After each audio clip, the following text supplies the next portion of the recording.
Assalamualaikum warahmatullahi wabarakatuh. Perkenalkan, nama saya Nurul Iza dari kelas R8D. Pada kesempatan ini saya akan menyampaikan materi mengenai demokrasi, kepemimpinan, dan penegakan hukum dalam perspektif Islam. Islam merupakan agama yang mengatur seluruh aspek kehidupan manusia, termasuk bermasyarakat dan bernegara. Dalam Islam, nilai-nilai seperti keadilan, musyawarah, tanggung jawab, dan persamaan hak sangat dijunjung tinggi. Oleh karena itu, konsep demokrasi, kepemimpinan, dan penegakan hukum dapat dipahami berdasarkan ajaran Al-Quran dan hadis. Pada presentasi ini, saya akan membahas 3 hal, yaitu demokrasi dalam Islam, kepemimpinan dalam Islam, dan penegakan hukum dalam Islam. Yang pertama, ada demokrasi dalam perspektif Islam. Demokrasi secara umum adalah sistem pemerintahan yang memberikan kesempatan kepada rakyat untuk ikut berpartisipasi dalam menentukan kebijakan dalam memilih pemimpin. Dalam Islam, istilah demokrasi memang tidak disebutkan secara langsung, namun terdapat konsep yang sejalan dengan demokrasi, yaitu musyawarah atau syura. Allah Subhanahu wa Ta'ala berfirman dalam surat Asy-Syura ayat 38 yang artinya, dan urusan mereka diputuskan dengan musyawarah di antara mereka. Ayat tersebut menunjukkan bahwa setiap persoalan yang menyangkut kepentingan bersama hendaknya diselesaikan melalui musyawarah, bukan dengan paksaan. Ada beberapa prinsip-prinsip demokrasi yang sesuai dengan ajaran Islam, antara lain yang pertama, mengutamakan musyawarah dalam mengambil keputusan. Yang kedua, menegakkan keadilan bagi seluruh masyarakat. Yang ketiga, menghargai persamaan derajat manusia. Yang keempat, memberikan kebebasan menyampaikan pendapat dengan tetap menjaga etika dan tanggung jawab. Dan yang terakhir, mengutamakan kepentingan bersama dibanding kepentingan sendiri.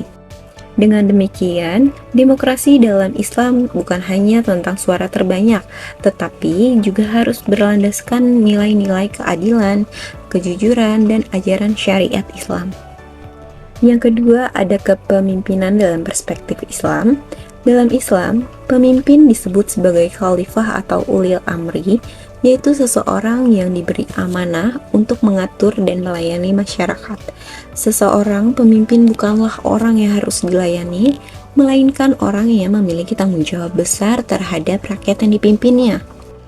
Allah Subhanahu wa Ta'ala berfirman dalam surat An-Nisa ayat 59 yang artinya, wahai orang-orang yang beriman, taatilah Allah, taatilah Rasul dan pemegang kekuasaan di antara kamu. Ayat ini mengajarkan bahwa seorang pemimpin harus ditaati selama menjalankan kepemimpinannya sesuai dengan perintah Allah dan tidak bertentangan dengan ajaran Islam. Contoh kepemimpinan yang baik dapat kita lihat dari Rasulullah Shallallahu Alaihi Wasallam. Beliau selalu bersikap jujur, adil, rendah hati, serta mengutamakan musyawarah dalam menyelesaikan berbagai persoalan. Lalu yang ketiga, ada penegakan hukum dalam perspektif Islam. Penegakan hukum merupakan upaya untuk menciptakan keadilan dan ketertiban dalam kehidupan masyarakat. Dalam Islam, hukum harus ditegakkan secara adil tanpa memandang status sosial, kekayaan, ataupun kedudukan seseorang. Allah Subhanahu wa Ta'ala berfirman dalam surat An-Nisa ayat 135 yang artinya, wahai orang-orang yang beriman, jadilah kamu penegak keadilan karena Allah, sekalipun terhadap dirimu sendiri, ibu, bapak, maupun kaum kerabatmu. Ayat ini menunjukkan bahwa keadilan harus ditegakkan kepada siapa saja tanpa pilih kasih. Dan di sini ada prinsip-prinsip penegakan hukum dalam Islam meliputi yang pertama, menegakkan keadilan, yang kedua, tidak membedakan kedudukan seseorang, yang ketiga, menghormati hak asasi manusia, yang keempat, memberikan hukuman sesuai dengan kesalahan yang dilakukan, lalu yang terakhir ada mengedepankan kejujuran dalam proses keadilan. Tujuan utama untuk penegakan hukum dalam Islam bukan hanya memberikan hukuman, tetapi juga menjaga keamanan, melindungi hak masyarakat, memberikan efek jera, serta menciptakan kehidupan yang damai dan tertib. Hubungan demokrasi, kepemimpinan, dan penegakan hukum dari ketiga konsep ini saling berkaitan.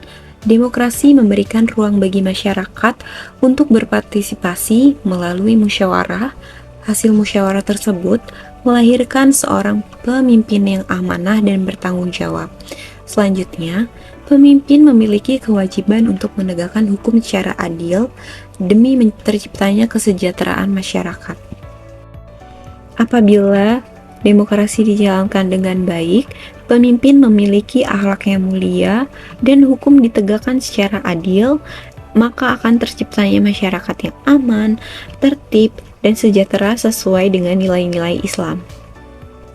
Berdasarkan dari pembahasan tersebut, dapat disimpulkan bahwa Islam sangat menjunjung tinggi nilai demokrasi melalui prinsip musyawarah. Islam juga mengajarkan bahwa pemimpin harus memiliki sifat amanah, adil, jujur, dan bertanggung jawab. Selain itu, penegakan hukum harus dilakukan secara adil tanpa membedakan siapapun. Sebagai umat Islam, kita hendaknya menerapkan nilai-nilai tersebut dalam kehidupan sehari-hari, baik di lingkungan keluarga, sekolah, maupun masyarakat. Dengan demikian, kita dapat mewujudkan kehidupan yang harmonis, adil, dan penuh tanggung jawab. Demikian pemaparan yang dapat saya sampaikan. Semoga bermanfaat dan menambah wawasan kita semua.